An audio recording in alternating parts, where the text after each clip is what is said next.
के लिए नए नए क्षेत्रों को विकसित करना, आधुनिकता की तरफ आगे बढ़ना, नए सुधार लाना।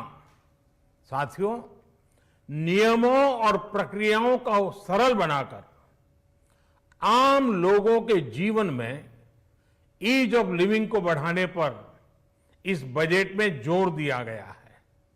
ये बजट इंडिविजुअल्स, इन्वेस्टर्स, इंडस्ट्री और साथ ही इंफ्रास्ट्रक्चर सेक्टर में बहुत सकारात्मक बदलाव लाएगा। मैं इसके लिए देश की वित्त मंत्री निर्मला जी को और उनके साथी मंत्री अनुराग जी और उनकी टीम को बहुत बहुत बधाई देता हूं।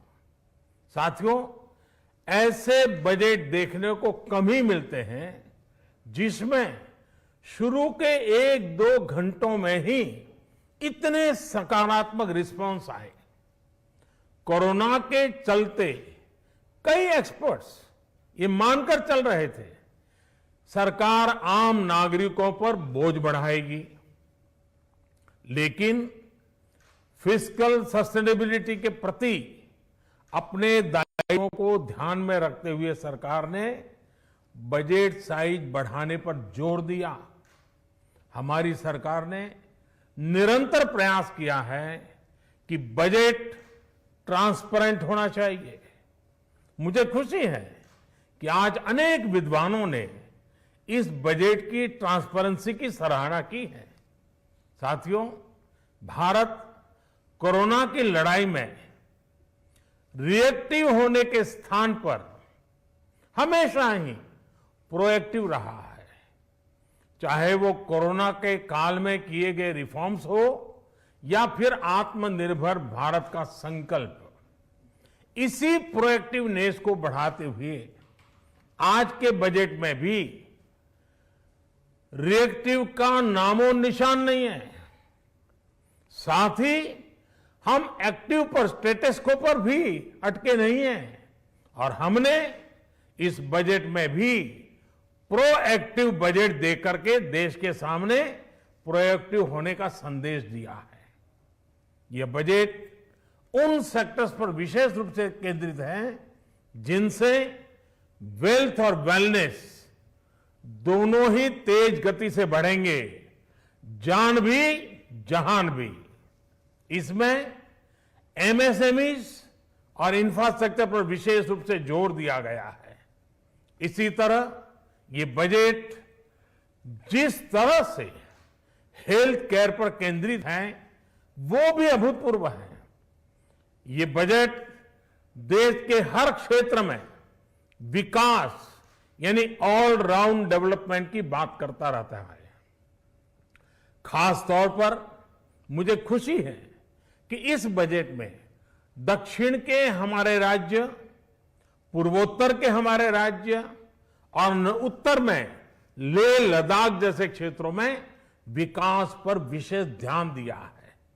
ये बजट भारत के कोस्टल स्टेट्स जैसे तमिलनाडु, केरल, पश्चिम बंगाल, इनको एक बिजनेस पावर हाउस बनाने की दिशा में एक बड़ा कदम उठाए। नॉर्थ ईस्ट के राज्य जैसे असम के अनएक्सप्लोर्ड पोटेंशियल को टैप करने में बजट बहुत बड़ी मदद करेगा। इस बजट में जिस तरह से रिसर्च एंड इनोवेशन इकोसिस्टम पर बल दिया गया है, जो प्रावधान किए गए हैं, उनसे हमारे युवाओं को ताकत मिलेगी। भारत उज्जवल भविष्य के लिए बहुत ठोस कदम रखेगा। साथियों, देश के सामान्य मानवी का, महिलाओं का जीवन आसान बनाने के लिए उनके स्वास्थ्य, स्वच्छता, पोषण, शुद्ध जल और अवसरों की समानता, इस पर इस बजट में विशेष बल दिया गया है। बजट में इंफ्रास्ट्रक्चर पर खर्च में अभूतपूर्व वृद्धि के साथ साथ कई व्यवस्थागत सुधार किए गए हैं, जिसका बहुत बड़ा फायदा देश में ग्रोथ और जॉब क्रिएशन, रोजगार के लिए बहुत लाभ होगा। देश में एग्रीकल्चर सेक्टर को मजबूती देने के लिए, किसानों की आय बढ़ाने के लिए इस बजट में बहुत जोर दिया गया है, कई प्रावधान किए गए हैं।